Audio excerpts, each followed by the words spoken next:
Assalamualaikum Salam.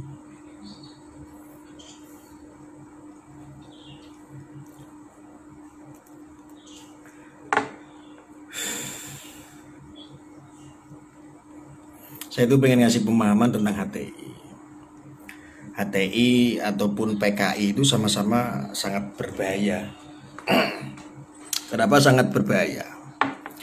Jadi Hizbut Tahrir Indonesia atau yang disebut HTI itu memang telah dibubarkan. Namun gerak ideologis mereka ternyata tetap ada dan bermetamorfosa dalam bentuk komunitas. Ini yang sangat bahaya. Di mana komunitas Royatul Islam atau yang disebut Karim itu telah membawa ideologi yang dianut oleh HTI untuk disebarkan pada kalangan anak muda. Makanya ini sangat miris sekali ya. Boleh jadi HTI memang sudah bubar. Namun faktanya upaya membubarkan organisasi tidaklah sama dengan upaya menghapus paham radikal dan khilafah yang menjadi alasan bagi pemerintahan untuk membubarkan HTI. Nah, ini susahnya di situ saudara-saudara.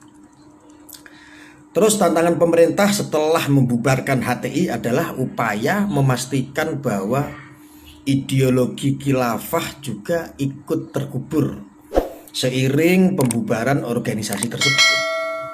Sampai kapanpun patut dicatat gerak ideologis mereka tak akan pernah mati. Meski bukan sebuah ormas, namun pergerakan Karim ternyata tidak berbeda dengan HTI. Contoh Karim ya, tidak berbeda dengan HTI, yaitu bertujuan untuk menegakkan khilafah di Indonesia. Ini saudara-saudara harus paham. Komunitas tersebut telah membawa legitimasi bendera tauhid sebagai simbol tegaknya khilafah Islamiyah ala HTI.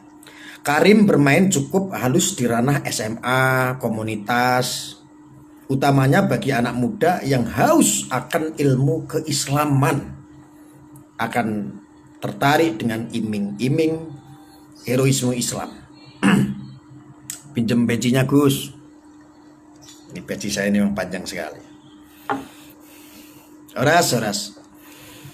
Jadi selayaknya sebuah pergerakan ternyata Karim juga membuka cabang di kota besar. Jadi target mereka adalah anak-anak SMA, komunitas. Setiap bulan kegiatan mereka bukan hanya ligo dan kajian, tetapi sudah merambah pada secara terdabur alam, aksi sosial termasuk, dan lain sebagainya. Mereka rupanya akan mengejar apa yang menjadi kesukaan anak muda. Dan hal itulah yang patut kita waspadai bersama. Ya, tentang pembubaran HTI tentunya bukan tanpa alasan. Atas dasar Perpu, waktu itu Perpu nomor 2 ya, tentang organisasi kemasyarakatan, pemerintah Indonesia mencabut badan hukum Hizbut Tahrir di Indonesia. Ini teman-teman biar tahu. Jadi atas peraturan tersebut Indonesia telah menjadi negara ke-17 yang menolak kehadiran Hizbut Tahrir, mengikuti jejak negara-negara seperti Mesir, Rusia, Malaysia, dan lain-lain. Mereka juga berpegang pada paham mesianis alias kiamat sudah dekat. Ini biasa diumbarkan di sana. Kiamat sudah dekat. Jadi kalau ada kiamat sudah dekat, akhir zaman, itu bisa dijadikan alibi-alibi mereka seperti itu.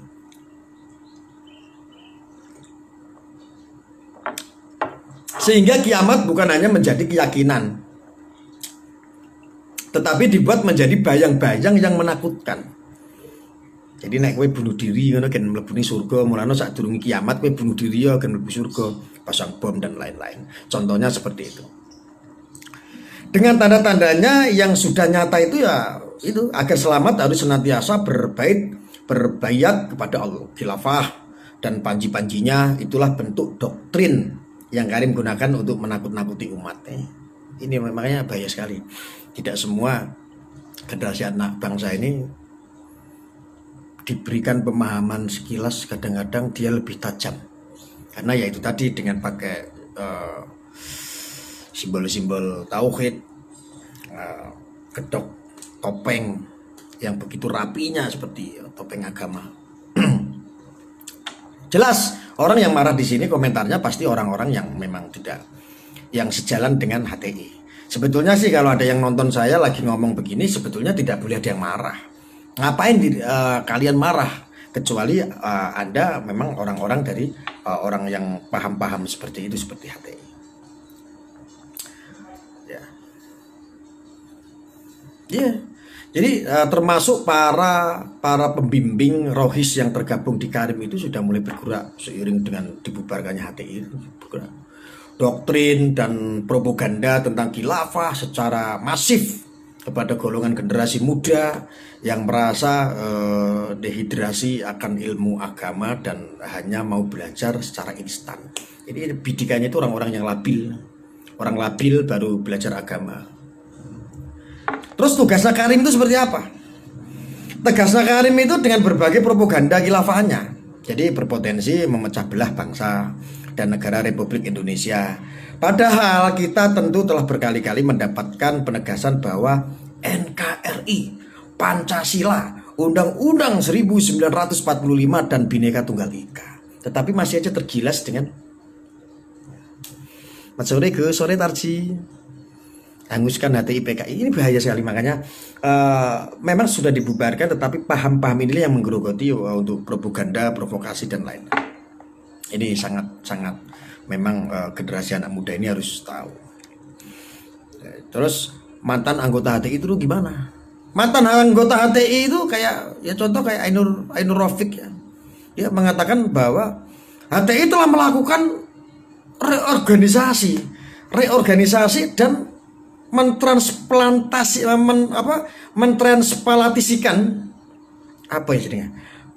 mentransplatisikan ideologinya lah ya intinya ke dalam berbagai kelompok. Salah satu yang paling menonjol secara terang-terangan adalah Karim gitu. Jadi kalau lihat kayak Karim gitu, hati-hati. Ini ideologinya udah jelas. Yang menampilkan simbol-simbol Hizbut Tahrir, ini bahaya sekali. Terus kasus yang paling gamblang adalah ya yang terjadi di MAN 1 Sukabumi waktu itu kan. Di MAN 1 Sukabumi itu, di mana seorang siswa anggota rohis terbukti telah mengibarkan bendera yang identik dengan Hizbut Tahrir. Nah, hal tersebut berhasil mencuri perhatian banyak pihak hingga Menteri Agama Pak Lukman Hakim ya waktu itu. Ya, Pak Menteri Agama Lukman Hakim juga turut memberikan komentar dengan meminta pihak terkait untuk segera menyelidiki detail kejadian tersebut. Namun setelah ditelusuri ternyata siswa yang mengibarkan bendera tersebut mengaku tidak tahu akan bendera yang ia dapat menimbulkan keresahan publik. Ini jadi banyak orang-orang yang tidak tahu, yang resah nih. Loh, ini ilmu, makanya ini juga sama dengan ngaji, ngasah jiwa supaya Anda juga paham, arti, jadi pelan-pelan.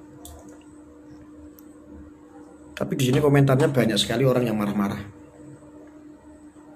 Bacotmu mingkem kalau dengar TNI ditembak di Papua. Nah, inilah bagian daripada ya radik. Ya, seperti itu. Bahayanya itu bahayanya. Jadi siswa itu makai akhirnya ekstrim, tidak tahu kalau membuat keresahan di publik, akhirnya seperti itu. Terus siswa yang bersangkutan juga mengaku bahwa tindakan yang dilakukannya adalah semata-mata atas dasar keinginan untuk mencari perhatian kepada siswa. Mereka tertarik untuk mengikuti kegiatan ekstrakurikuler, contohnya kerohanian Islam. Paham nggak? OPM nanti saya bahas. OPM, nggak apa-apa nanti aja. Ini saya lagi bahas tentang. Nggak butuh Arya, saya juga nggak butuh kamu. Saya itu pengen ngomong sama handphone kok. Ada yang lihat syukur, ada yang dengerin syukur. Tapi ini adalah ngaji, ngasah jiwa. Jadi ngaji itu nggak harus. Kalian sudah pada pinter kok, tak ajak ngaji juga. Sudah pada ngerti, sudah pada paham. Lebih baik ngaji, ngasah jiwa saja. Supaya jiwa kita tidak tersesat kepada apa yang terjadi kita telah dipertontonkan dengan hal-hal seperti ini. Heran saya ngomong seperti ini kok pada marah ya loh. Sebetulnya kalian itu siapa? Gak usah marah, gak usah marah. Kalau Anda bukan bagian daripada ideologi itu tidak perlu marah. Karena memang tidak semua orang mengungkap ya, membicarakan tentang ini. Karena orang kalau mengungkap ini sangat banyak sekali musuhnya. Jadi cukup saya saja ya yang mengungkap. Terus apa ya kalau mereka tidak tahu bahwa bendera tersebut itu merupakan atribut yang cukup meresahkan? Pertanyaannya, dari manakah anak rohis level SMA tersebut mendapatkan bendera itu? Mungkinkah mereka dikasih begitu saja, atau mereka membuat bendera sendiri, tinggal mencontoh pola yang sudah ada? Nah ini kita ada tanyanya, seperti apa? Jadi tidak bijak kiranya kita menyalahkan acara kerohanian Islam yang ada di lingkungan sekolah atau kampus. Namun tentu akan berbeda ceritanya jika melihat materi yang disampaikan berlawanan dengan semangat Islam sebagai agama rahmat dan ideologi negara. Mereka ternyata kan tidak paham. Jadi bagaimanapun juga kita memiliki peran besar untuk menjaga peran pentingnya menjaga NKRI dari paham-paham Islam yang anti terhadap toleransi dan dapat mengancam keutuhan bangsa Indonesia. Ini sangat penting sekali, makanya teman-teman tuh harus paham, nggak sekedar paham. Itulah. Hati-hati ucapannya, biarin saja, orang kayak begitu nggak usah diurusin. Aku lo ngomong kayak begini kayak sing nesu ki ngopo saja nih.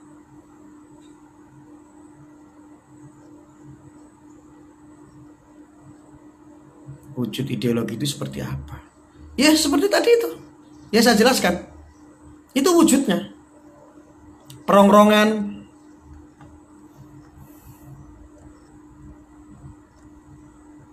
Makanya pelan-pelan kan saya kasih pemahaman tentang ideologi HTI itu seperti apa. Jadi itulah masih yang selalu diperdebatkan itu ya, antara pemerintah dan pihak HTI itu secara resmi bilang kalau organisasi mereka itu bertujuan mendirikan negara khilafah. Sementara itu pasal 1 kalau tidak salah, pasal 1 ayat 1 Undang-Undang 1945 itu menyatakan kalau negara Indonesia ialah negara kesatuan yang berbentuk republik, tetapi dia memaksa untuk mendirikan negara khilafah. Mulut jamban bacot. Loh ini saya menceritakan fakta, kenapa pada marah sih? Gak usah pada marah ya. Tapi pihak HTI jelas menentang putusan dan alasan pemerintah itu. Kayak siapa itu juru bicara HTI Ismail Yusanto ya waktu itu bilang kalau semua kegiatan organisasi murni buat perbaiki bangsa. Bentuk kegiatannya pun hanyalah dakwah keagamaan, bukan makar seperti yang dikhawatirkan pemerintah. Bagaimana tidak makar? Anda saja sudah mulai berani teriak-teriak kalau pemerintah sekarang itu togut, pemerintah itu haram. Bukan aneh. Apakah begitu cara untuk membenahi bangsa? Betul tidak? Fix. Itu sangat dilarang. Gus anjing ora urus kowe meh ngasok-ngasok ke aku, babi ke aku, kafir ke ora masalah. Bebas. Aku ngomong bebas. Gak masalah. Karena memang saya harus menyampaikan gitu. Apa yang saya menjadi dasar hukum, menjadikan dasar karena saya selalu mengedepankan asas kebenaran dan aspek hukum, ini yang harus saya sampaikan. Anda mau dengar kayak mau tidak kayak itu urusan belakangan. Yang penting niat kita pure tulus untuk menyampaikan sesuatu tentang kebenaran. Tidak munafik seperti Anda. Itu banyak yang marah, kenapa? Selama ini kan kalian cuma nonton aja. Giliran saya nonton hati itu, kenapa kalian pada marah? Harusnya gak usah marah. Nah ini Felix Sau ini. Saya sebut nih Felix Sau namanya nih. Felix Sau. Itu seleb medsos sekaligus tokoh HTI juga menolak kalau organisasi yang dikenalnya penuh harmoni dan toleransi itu dibubarin. Perdebatan bolehlah berlangsung terus ya, tapi keputusan pemerintah waktu itu sudah bulat, HTI dibubarin. Kalau masih ada kegiatan berarti pelakunya melanggar putusan pemerintah dan bisa disanksi lagi. Felix Sau itu yang menyuarakan tentang HTI dan lain-lain. Jadi apa ya, Republik Indonesia ini memilih memimpin negara lewat pemilihan umum. Satu periode kepemimpinan dibatasi 5 tahun dan satu orang cuma dibolehin memimpin selama 2 tahun. Maklumatnya kan sampai 2 tahun ya. Periode aktivitas negara juga berlangsung berdasarkan Pancasila dan Undang-Undang 1945. Sementara ideologi Hizbut Tahrir Indonesia itu mengerikan secara samar-samar loh ya. Kalau kekhilafahan adalah bentuk negara yang menegakkan hukum syariah Islam, berdasarkan sejarah loh, ini berdasarkan sejarah. Masa kekhilafahan dimulai setelah Nabi Muhammad Shallallahu Alaihi Wasallam wafat pada 632 Masehi dan berakhir ketika waktu itu Mustafa Kamal Ataturk itu mengubah kekhalifahan Turki jadi demokratis sekitar Maret 1924. Setelah itu seorang khalifah dipilih berdasarkan sebagai cara pada periode sahabat Nabi di 632 sampai 661, khilafah diangkat lewat musyawarah perwakilan suku-suku Arab waktu itu pada periode Turki ya Utsmani di 1299 sampai 1924. Gelar khalifah diberikan berdasarkan keturunan raja. Kan aneh. Jadi ya itu negara khilafah kayak gimana yang coba didirikan HTI? Kan bingung. Seperti apa ini yang didirikan oleh HTI? Negara khilafah ini. Pertanyaannya sih mungkin nggak bisa terjawab. Berhubungan organisasi itu sudah dibubarkan. Sudah. Dan kajian itu sangat lama sekali untuk membubarkan HTI. Nah, jadi, tapi tetap waspada loh ya. Walaupun dibubarkan, ideologi itu tetap masih banyak orang pakai. Karena sudah terlanjur mengidolakan, mencintai seolah-olah itu adalah kita mengikuti baita-baita khilafah tentang tadilah ya seperti itu kurang lebih. Jadi mengerikan sekali kalau kata saya. Ya. Tahu apa lu? Saya tahu. Saya itu mantan HTI kok. Saya itu mantan HTI. Tahu lah, maksud nggak tahu.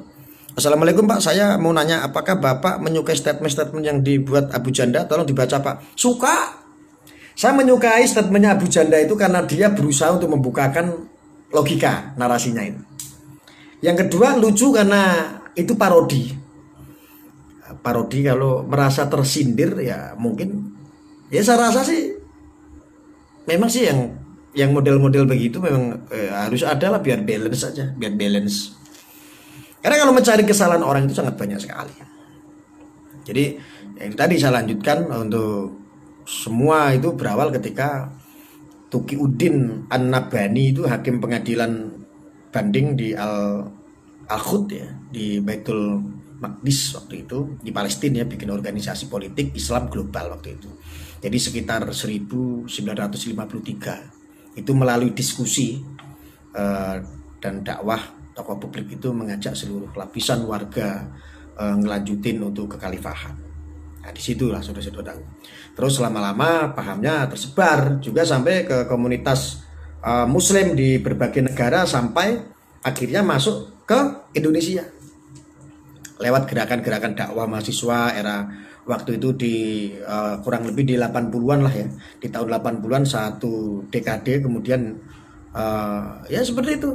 Terus aktivitas dakwah di masjid, perkantoran, perusahaan dan perumahan ini. Terus ya. Alhamdulillah penggemarnya Om Gus sampai ke binatang-binatang pokok bangsa kadal. Gaul harus biarin aja. Santrinya Abu Janda biarin, enggak lah beda lah. Abu Janda sama saya beda. Gantengan saya kok ngabur. Saya itu heran. Saya berbicara fakta, saya berbicara ini, saya memberikan kajian-kajian kenapa banyak yang marah. Biasa aja, biasa. Tolong sabar, pegang dadamu, istighfar, astagfirullahaladzim, astagfirullahaladzim. Saya bilang, innallaha ma'asabirin. Ingat, innallaha ma'asabirin. Sesungguhnya Allah bersama orang yang sangat sabar. Enak, jadi gak usah marah-marah.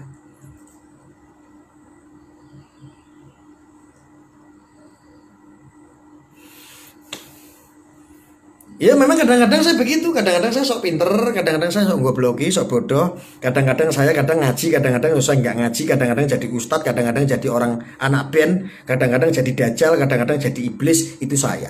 Karena saya itu seperti bunglon, ngikutin arus aja sesuai dengan air mengalir sampai jauh. Sebetulnya saya cerdas kata orang, itu juga sebetulnya saya pinter kata orang. Sebetulnya saya itu ya kalau memang sekolahnya tinggi saya jadi presiden. Kalau saya hartanya banyak jadi presiden. Tapi janganlah, takutnya kalau saya jadi presiden semuanya orang-orang yang menghujat saya semuanya saya penjarain.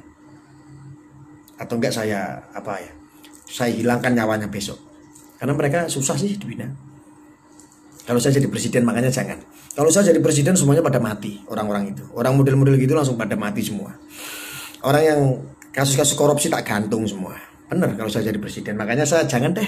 Bahaya kalau saya jadi presiden. Jangan ya. Jangan sudah. Saya lebih baik jadi masyarakat biasa, bukan lurah, bukan legislatif, bukan pejabat, bukan polisi, bukan apapun lah. Yang penting saya masyarakat biasa, bebas ngomong. Karena sesungguhnya seorang masyarakat ini levelnya lebih tinggi ketimbang raja atau presiden.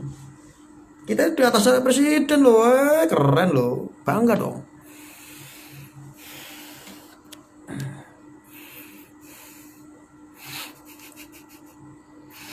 HTI pecundang khilafah harus diusir. Ya, harusnya memang begitu, cuman ya wis lah. Sabar, jangan pada marah-marah sama saya. Ya biasa aja, sambil cas dulu.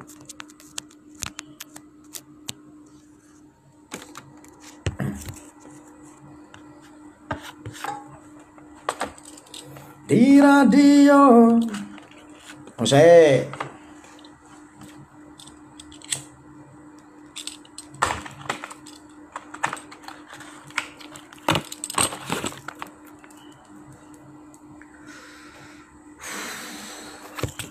sabarlah, gak usah marah-marah begitu, kebiasaan. Oh nggak ada cagak ya sambil ngecas ini.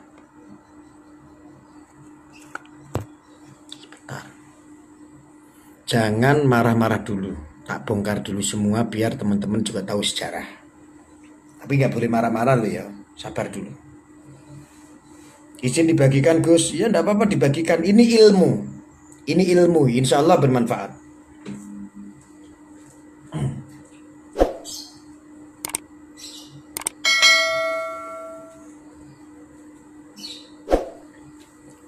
Ini ilmu nggak sembarangan, pangan. Alhamdulillahirrahmanirrahim. Alhamdulillahirrahmanirrahim. Assalatu wassalam.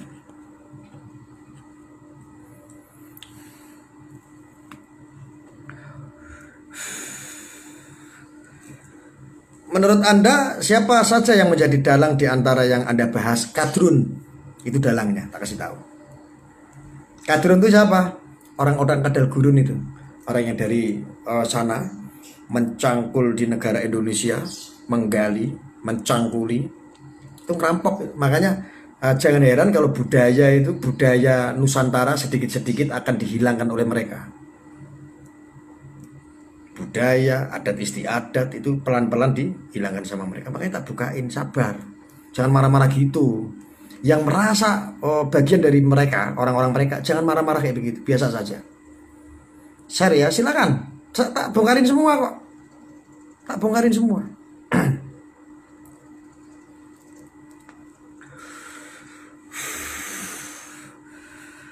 Ya, ini nggak apa-apa untuk nambah wawasan kok. Nggak masalah.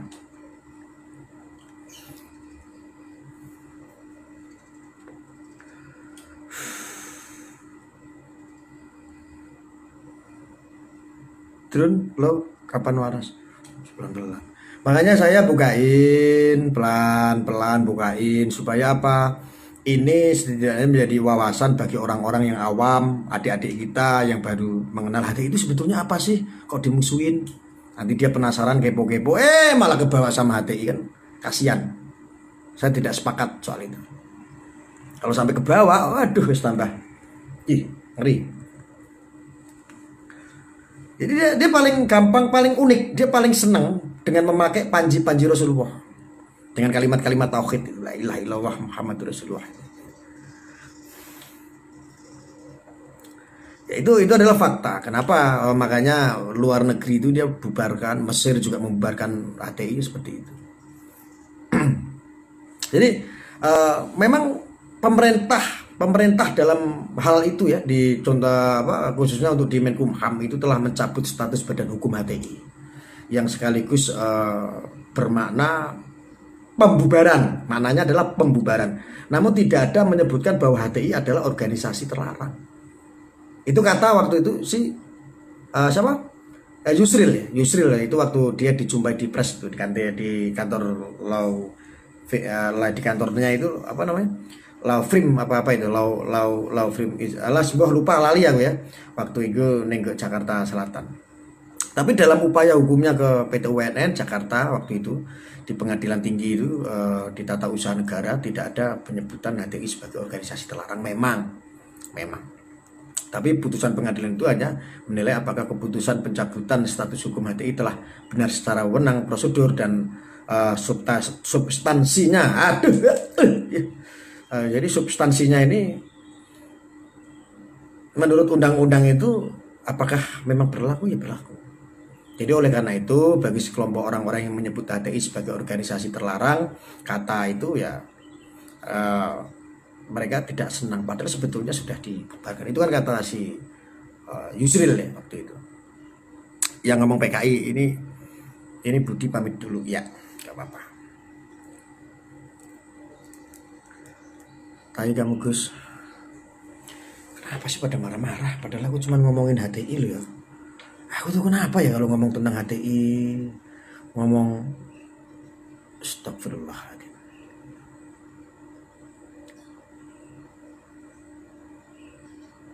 Madura dir Gus siap. Pret.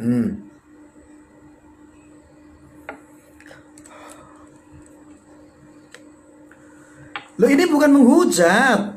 Ini bukan menghujat, memberikan pemahaman. Lo yang menghujat muslim itu siapa?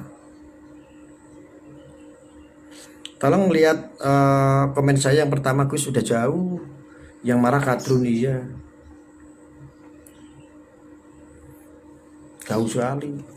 Kok ngelembang terus sih?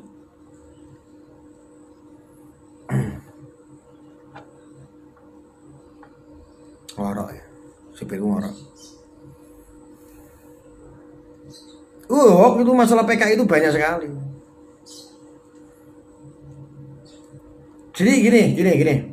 Untuk masalah sejarah PKI.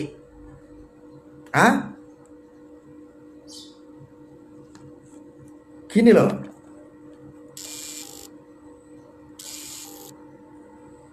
Gustai, ya Allah Gusti Wijaya Rakemen. Aku ngobrolin PKI sekarang ya, tapi jangan pada marah. Aku bahas PKI nanti orang yang baru-baru labil yang nggak tahu sejarah PKI nanti marah-marah lagi sama saya, serba salah makanya. Harusnya kalian tuh jangan marah-marah sama saya.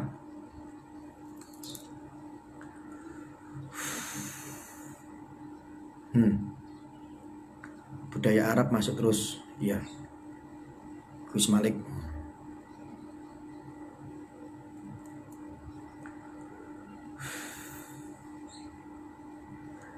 HTI udah dilarang, iya. Tapi ideologinya sama halnya kayak PKI. PKI itu sudah dilarang. Tapi ideologinya.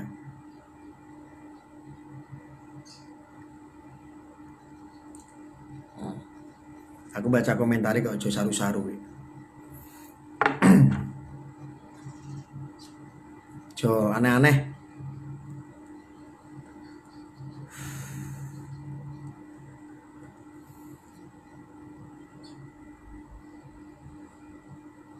Bisakah Anda sebut organisasi tersebut nama-namanya dan cepat mentok komentari lah.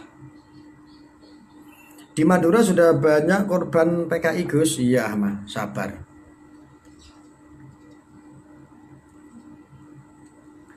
Ini sekarang saya akan kasih sedikit paparan ya. Saya akan kasih sedikit paparan atau narasi tentang sejarah kemunculan komunisme di Indonesia.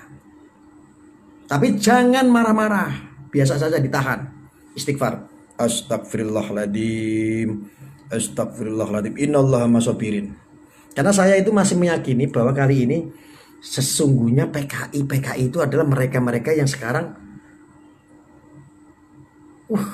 kita enak ini kalau PKI dibungkus pakai agama, ini enak sekali. Nah, yang saya takutkan adalah itu. Nah, ini sejarah kemunculan komunisme di Indonesia ini, untuk supaya anak-anak sampai dewasa ini paham ya. Buku ini menyebut, waktu buku PKI itu menyebut, buku tentang PKI dan lain-lain itu, di kehidupan PKI dan pembentukannya itu, pemberontakan PKI pada tahun 1926 sampai 1927 serta Revolusi Agustus 1945 sebagai masa kanak-kanak itu waktu itu ya, karena kanak-kanaknya partai itu berdiri. Partai belum menguasai teori mekanisme, terus Leninisme, dan itu revolusi saya rasa menemukan kegagalan. Jadi sebagai dampak kegagalan pemberontakan PKI waktu di 1926-1927, pemerintah kolonial itu melakukan teror putih terhadap orang-orang komunis melalui penindasan itu. Terus akhirnya penangkapan, terus pengantongan dari pembuangan, terus PKI itu dinyatakan sebagai partai terlarang. Ini sejarahnya seperti itu. Jadi Musso melalui Musso melalui kadernya itu, Pamuji, itu menghidupkan kembali PKI, dan pertengahan 1938 itu kendati harus bergerak di bawah tanah sehingga disebut PKI itu ilegal. Awal-awalnya itu seperti itu. Sejarah. Terus program-programnya itu disalurkan melalui partai kiri legal, Gerakan Rakyat Indonesia, waktu itu Gerindo. Terus yang dipimpin Amir Syarifuddin, ada dan perlawanan terhadap bahaya fasis Jepang dilakukan dengan mendorong Gerindo dan partai politik lainnya membentuk Gabungan Politik Indonesia. Di kader PKI itu sendiri membentuk Gerakan Rakyat yang disebut antifasis atau GRAF. Jadi antifasis itu atau GRAF. Jadi akibat gerakan-gerakan itu ya tidak kurang dari 300 orang komunis ditangkap tentara Jepang. Ini asal usulnya dulu.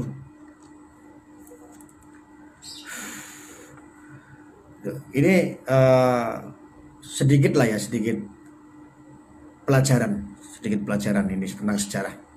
Terus fasis itu apa sih fasis? Jadi gerakan rakyat anti fasis bergerak melawan Jepang waktu itu. Ini keluar nih fasis. Jadi ada gerakan rakyat anti fasis bergerak melawan Jepang. Jadi salah satu kegiatan bawah tanah itu, waktu mendengarkan radio di zaman dulu itu ya banyak sekali, sehingga Aidit itu mengeklaim lebih dulu ya mendengar kekalahan Jepang pada tanggal 14 Agustus 1945. Itu dia segera mencari wikana dari mengumpulkan para pemuda untuk menentukan langkah memproklamasikan kemerdekaan. Dalam rapatnya itu tanggal 15 Agustus 1945. Itu Aidit mengusulkan, ini Aidit ada semua di situ, agar Soekarno ditetapkan sebagai presiden Indonesia pertama. Makanya digoreng setiap ada partai atau keluarganya Pak Soekarno itu PKI, karena ada kaitannya dengan Aidit waktu dulu. Isunya kan seperti itu. Jadi pada masa revolusi kaum komunis itu terpecah, PKI itu ilegal. Partai Sosialis, Partai Buruh Indonesia atau PBI, PKI Muhammad Yosef kemudian dilikuidasi oleh Pesindo setelah Musso itu tiba pada tahun 1948 dengan gagasan jalan baru, yaitu dilakukan fusi 3 partai bermazhab Marxisme atau apa ya, mazhabnya seperti itu, dan bahwa PKI itu ilegal. PBI itu menyerukan dengan partai sosialisnya. Dan dari sini ya PKI itu mulai dewasa. PKI itu mulai dewasa dari sejak itu PKI dewasa. Hal itu karena partai memulai memadukan teori Marxisme atau Leninisme dengan praktik konkret revolusi Indonesia. Ya, jadi kurang lebih itu seperti itu. Ya, makanya terus sampai digorengnya ada isu bahwa Aidit sampai jangankan ya Pak Karno ya, Jokowi aja diedit-edit pakai fotonya sama Aidit. Pak Jokowi ku umure piro, Aidit ku umure piro, matine umur tahun piro, ya kan? Bener nggak? Nah ini hoaxnya itu banyak, akhirnya digiring opininya. Sejarah dulu digoreng terus sih.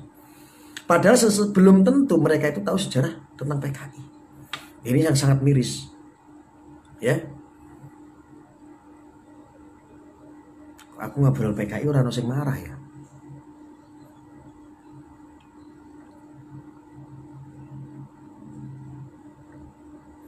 Bagaimana tanggapan Gus tentang Ripka yang menulis buku mengaku bangga sebagai anak PKI? Betul, betul. Itu sebagai bentuk apa ya? The radikalisme terhadap ideologi PKI. PKI itu kan partai yang di dalamnya orang itu banyak sekali. Jadi maksudnya orang-orang yang keturunan PKI itu yang tidak tahu apa-apa, partai PKI itu kan manusianya banyak di sana.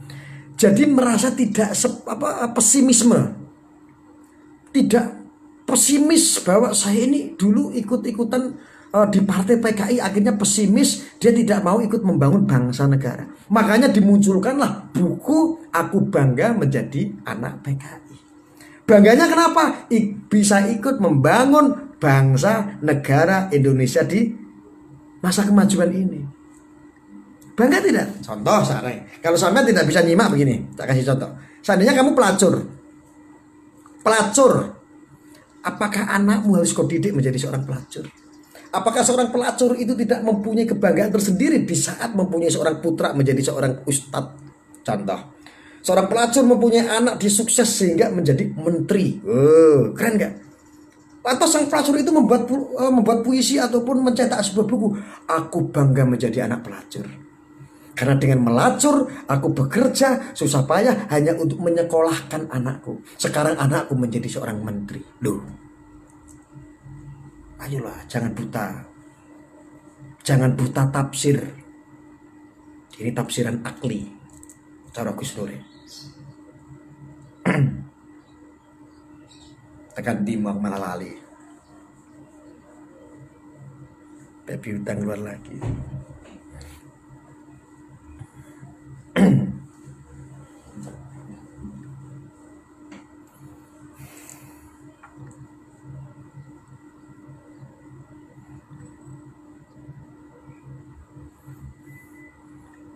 Sejak kapan PKI membangun bangsa gus-gusan katanya?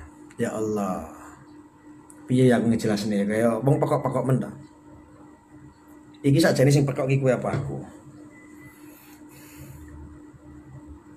Kan aku tadi sudah bilang partai PKI itu terlarang. Kewajiban pemerintah untuk membubarkan. Ideologinya pun terlarang. Makanya ideologi PKI jangan diterapkan di NKRI. Fix sudah jelas. Terus mbok pikir apa yang kamu mau? Apakah yang kamu mau itu harusnya orang keturunan-keturunan PKI harus memberontak? Orang yang keturunan-keturunan PKI nggak boleh bangun bangsa negara? Gitu yang kamu mau? Tak jadi saya pakai kue aku. Coba makanya berpikirlah secara objektif. Jangan seujon terus, husnujon. Tanyakan dulu sama kakekmu. Mungkin saja kakekmu bagian daripada partai PKI. Coba tanyakan. Tanyakan sama kakekmu, sama moyangmu. Barangkali saja moyangmu atau kakekmu dulu juga bagian daripada partai PKI. Terus kalau seandainya nenekmu atau kakekmu dulu itu orang bagian daripada partai PKI, ikut-ikutan, ya kayak partai biasalah, partai Gerindra, PDI, PKB, PAN. Apa ya terus keturunan-keturunannya itu tidak boleh ikut membangun bangsa negara? Mudeng ora apa sing tak omong? Paham tidak apa yang saya katakan?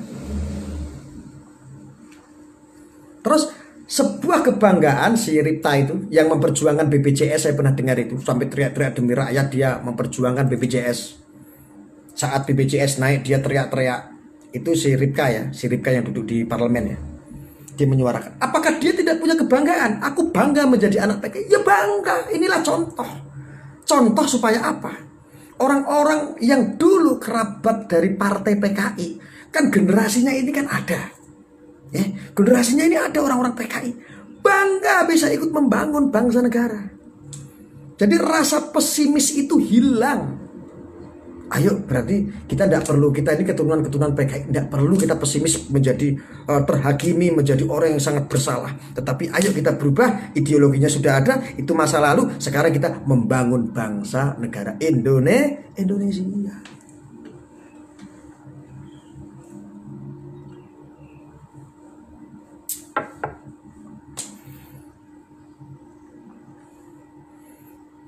Tidak sedikit orang PKI itu lebih dari 10 juta orang dalam partai PKI dulu. Dalam organisasi PKI, lembaga PKI dulu itu lebih dari 10 juta orang. Barangkali saja diantaranya adalah kakekmu dan nenekmu.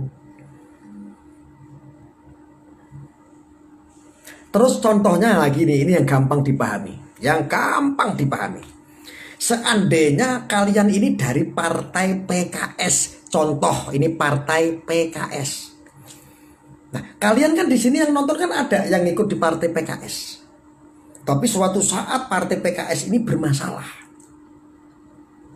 Seandainya loh ini, saya menyebutkan tapi ini seandainya. Seandainya suatu saat partai PKS ini bermasalah. Anda di sini kan pada ikut partai PKS, contohnya. Di saat partai itu bermasalah, apakah terus kalian itu disebut orang-orang yang bermasalah? Kan tidak. Yang bermasalah adalah PKS-nya, ideologi PKS-nya yang dibubarkan oleh negara itu. Kan gak harus negara itu membunuh kalian semua yang ikut di partai PKS. Kan tidak. Ini mudeng protes aja nih aku ngomong ini. Ini ya Allah Gusti, ini seolah-olah kok yang ngerti cuma saya sih, bingung aku kok Ki John Abdul Jabbar, saya PKI Gus, iya pasukan Kupluk Ireng. Aku kok bingung aku seolah-olah berpikir di sini ngomong sendiri, seolah-olah itu yang paham cuman saya sendiri, yang lainnya itu tidak paham.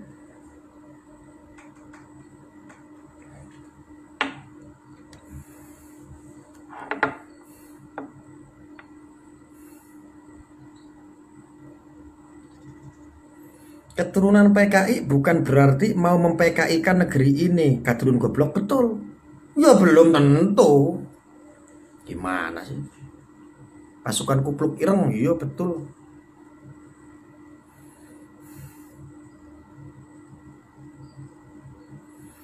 Aduh, seolah-olah ini yang paham itu cuma saya. Yang lain itu seperti kayak gak paham gitu. Saya bingung. Kenapa PKI itu berjaya? Ini tak cerita kayak alon-alon. Biar kamu tuh sedikit-sedikit paham. Kenapa PKI itu berjaya? Loh, ini saya membaca sejarah loh. Kita ini harus jangan lupakan sejarah. Kalau kamu lupa, belajarlah sejarah. Ini sangat penting sekali. Jadi menjelang Kongres Nasional ke-6,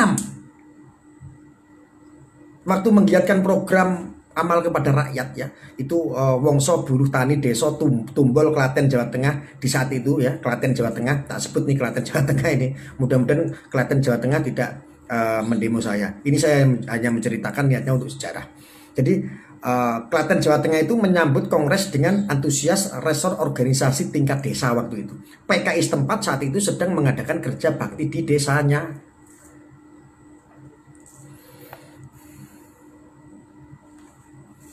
Terus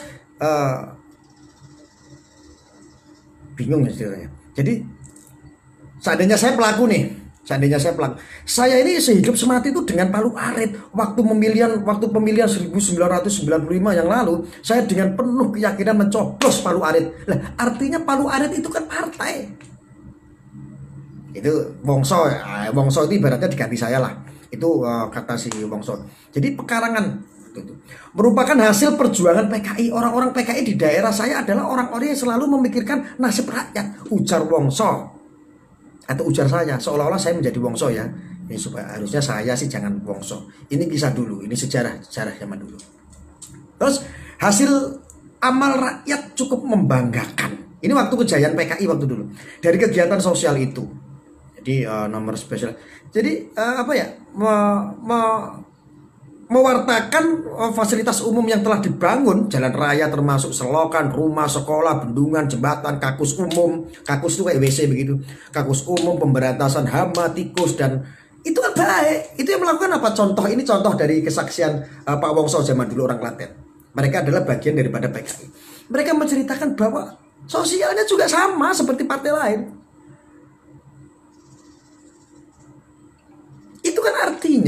itu kan artinya partai yang melibatkan banyak orang kurang lebih itu 10 juta. Makanya kalau Anda menggadang-gadang waktu kejayaannya ini kalian sejarahnya diganti seolah-olah PKI semuanya itu bajingan, semuanya itu ideologi. Enggak semua. Sebetulnya tujuannya baik karena konflik itulah divonislah karena ada oknum-oknum, ada kisah pemberontakan dan lain-lain dirangkum, dibubarkan. Bukan berarti orang yang dalam partai itu adalah orang-orang jahat. Bukan berarti keturunan-keturunan PKI ini mau mem-PKI-kan orang seluruh Indonesia. Bukan. Sudah jelas tidak ada. PKI itu sudah tidak ada. Ideologi dilarang. Yang sangat berbahaya itu jika isu PKI ini diangkat, ini seolah-olah PKI ada. Orang yang pemahamannya bego-bego meyakini PKI ada, akhirnya bisa membuat PKI lagi. Semua berbicara pakai uang. Seandainya orang membuat biar negara Indonesia ini ribut, kamu tak gelotorin uang 10 triliun bikin PKI.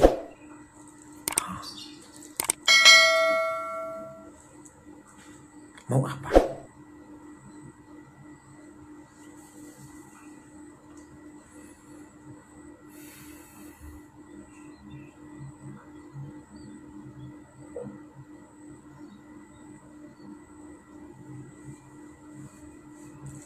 Agak sing menghujat.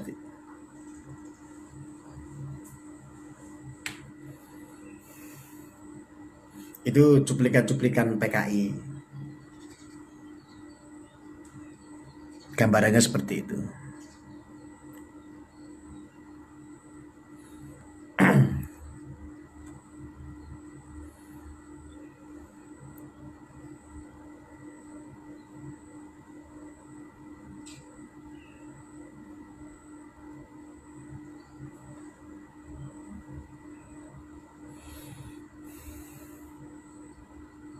Asal usul dananya. Ini makanya saya ceritain pelan-pelan sejarahnya PKI. Jadi asal usul dana Partai Komunis Indonesia itu memasuki tahun 1960. Itu hasil kerja keras dituai hampir setiap penjuru negeri. Panji Palu Arit itu berkibar. Pemimpinan PKI itu si DN Aidit ya, DN Aidit itu mengklaim masa PKI di seluruh Indonesia telah mencapai 1,5 juta anggota waktu itu. Di sejumlah daerah tingkat 2 termasuk Cirebon di Jawa Barat, Surabaya di Jawa Timur, Surakarta, Magelang, Salatiga, dan Boyolali di Jawa Tengah. Kader PKI itu menduduki kursi bupati atau wali kota waktu itu, di parlemen itu ya. Terus PKI itu semakin di atas ingin ketika kepercayaan rakyat di daerah itu runtuh terhadap Mas Jumi dan PSI ya, akibat keterlibatan dalam PRRI waktu Pemesta itu, PKI semakin junawa memang. Tapi bagi rakyat daerah, PKI adalah partai konkret. Partai konkret. Jadi tidak umbar janji-janji palsu dan tidak ada dominasi individu. Ujar orang sejarah ya, waktu sejarah-sejarah dulu itu mengatakan memang seperti itu.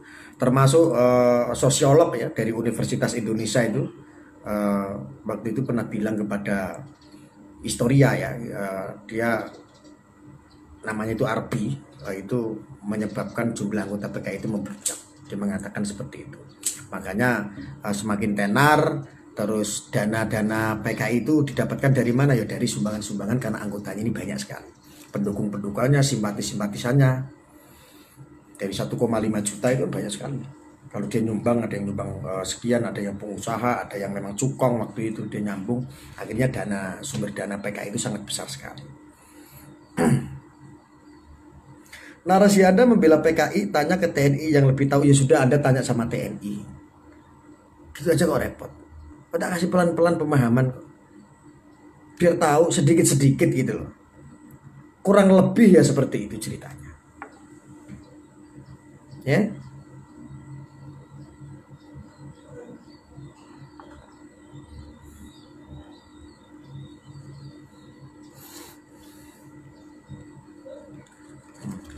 Ujung-ujungnya pasti PKI dibela karena PKI-nya ini orang-orangnya dan Abu Janda yang taunya bacot doang. Makanya di saat saya kemarin mengeluarkan undian hadiahnya itu 35 juta plus janda plus 3 mobil, unjukin mana PKI-nya, nggak ada yang tahu dan nggak ada yang bisa. Dan itu hanya isu. Itu hanya isu saja.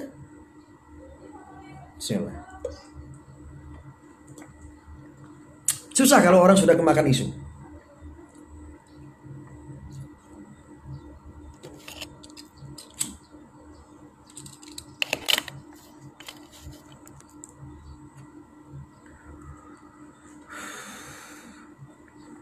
Bukan sok tahu, cuman kurang lebih itu seperti itu. Jadi kebangkitan PKI jebule kebangkitan Orba. Iya. Memang Orde Baru itu mau bangkit, soalnya kan saingan yang sangat kuat ini kalau saya bicara politik ya. Saya menganalisa ini lagi gotok-gotokan antara anaknya Pak SBY siapa sih? Ketua Umum Demokrat sekarang. Sekarang lagi gotok-gotokan sama Tommy Soeharto. Tak kasih tahu, tapi jangan bilang-bilang. Lagi begini. Oke. Tak kasih bocoran, tapi jangan bilang-bilang. Siapa itu yang ketua umum Demokrat, anaknya Yudhoyono, AHY sekarang sedang gontok-gontokan sama Tommy Soeharto. Sebelum 2024 Partai Berkarya pasti akan jos. Lagi sekarang ini lagi Partai Berkarya sekarang ini lagi begini. Ya nggak punya usaha dikasih usaha, ya nggak punya tanah dikasih tanah, ya gak?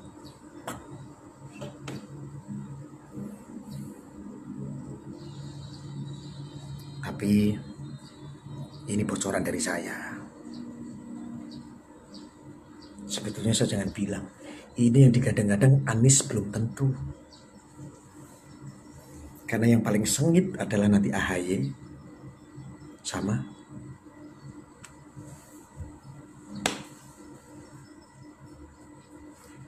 tapi jangan bilang-bilang sama orang-orang. Ya.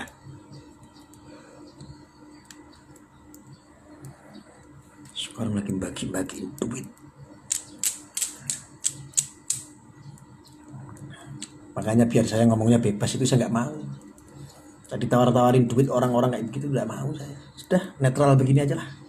Yang penting saya melihat silakan semua orang-orang intelektual berpolitik ataupun mencari jabatan, mencari posisi yang penting, saya tetap mengawal kedaulatan negara kesatuan Republik Indonesia. Itu yang lebih penting.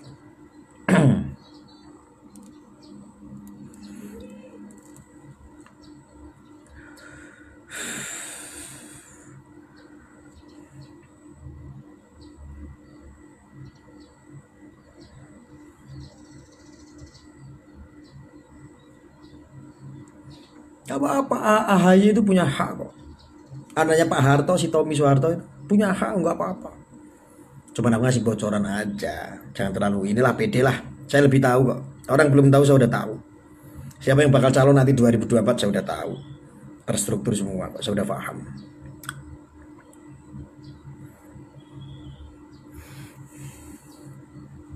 Ngomongin Anies, Anies ngopo? Anies keren, iya keren. Tapi jangan terlalu ngarep berlebihan. Belum tentu Anies itu bisa lolos nyapres. Kalau lu kan nggak tahu, siapa tahu tiba-tiba Anies 2 tahun ke depan atau setahun ke depan dia masuk bui, bisa jadi. Politik ini sangat dinamis, bro. Hari ini kelihatan baik-baik saja, besok bisa saja dia tersandung korupsi. Namanya juga hidup di pemerintahan itu kan nggak lepas dari musuh-musuhnya.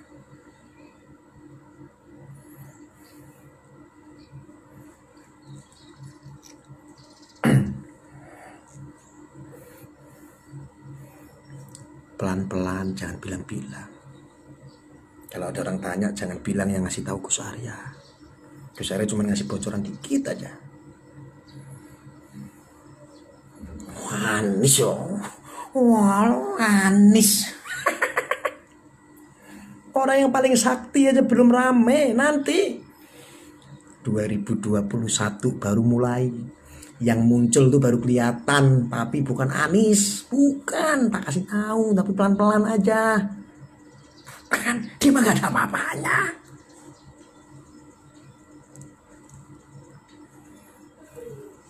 Ya, tak kasih tahu.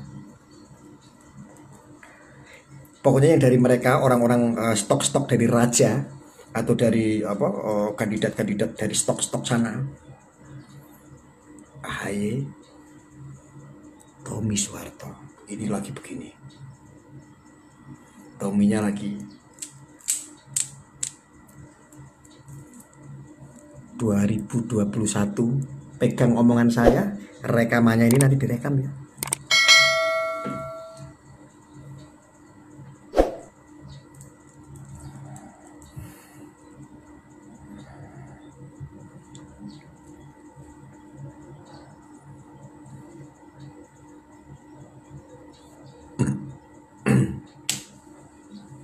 Cuman saya itu kadang-kadang itu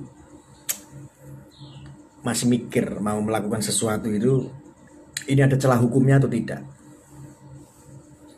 Kalau seandainya saya ini nggak mikir celah hukum ya, semuanya tak bongkar-bongkarin. Contohnya, tapi jangan bilang-bilang saya itu punya, tapi belum saya di media belum. Anies foto bareng sama Presiden ISIS. Ini kalau saya up terus, aduh bahaya. Inilah kadang-kadang, tapi nggak saya up lah. Contoh itu contoh. Saya tidak mau. Takutnya ada celah hukum. Contohnya saya punya fotonya Anies yang dirahasiakan berfoto bareng dengan ketua ISIS.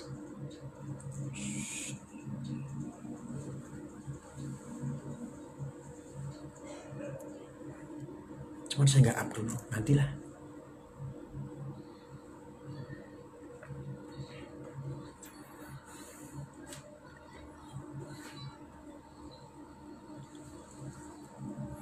Gus, Tommy mantan pembunuh kagak bisa nyalon, kata siapa? Oh, mantan pembunuh, mau mantan rampok, mau mantan maling juga gampang. Oh, revisi undang-undang itu pesenan kok. Tahu saya. Cuman saya tidak mau. Nantilah. Tinggal Pak Anies ini mau baik apa tidak. Tapi kalau kerjasama itu mau dijalankan terus, mau tidak mau dia akan berurusan dengan rakyat. Fitnah tok isi. Oh, kok fitnah? Asem nih. Jangan bilang saya fitnah. Saya tuh nggak mau fitnah. Ini seandainya kalau saya mau tidak mikir ada hukum. Seandainya saya punya foto, contohnya foto Anies sama ketua ISIS, ada. Seandainya tak upload sudah, geger.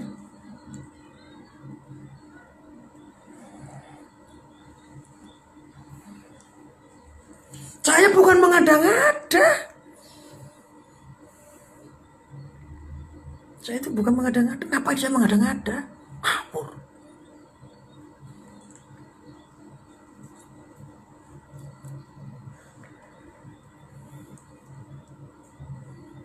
Dan kalau saya mau lakukan, tapi pelan-pelan ya.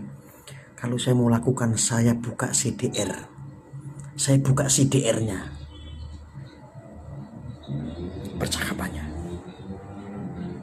Kalau saya mau lakukan, saya akan lakukan, saya bisa melakukan. Tapi saya nggak mau lakukan. Itu melanggar hukum, nggak mau. Ya. Sebentar lagi maghrib.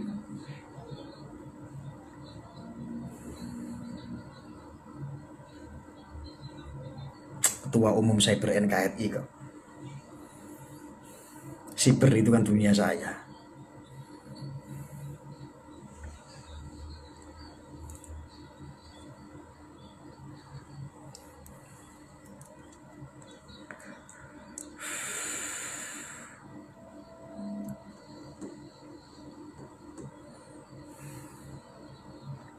Oke. Jangan bilang-bilang. Ingat, jangan bilang-bilang. Ini hanya sedikit bocoran. Sudah ada Gus fotonya, iya itu yang dulu yang upload saya. Tapi saya nggak up lagi, saya nggak mau bikin trading. Kalau itu saya bikin trading. Pernah lihat kan? Itu hanya. Habis itu saya putuskan lagi sudah. Stop. Kalau isu saya ledakkan itu. Saya bikin trading. Naudzubillah min dzalik.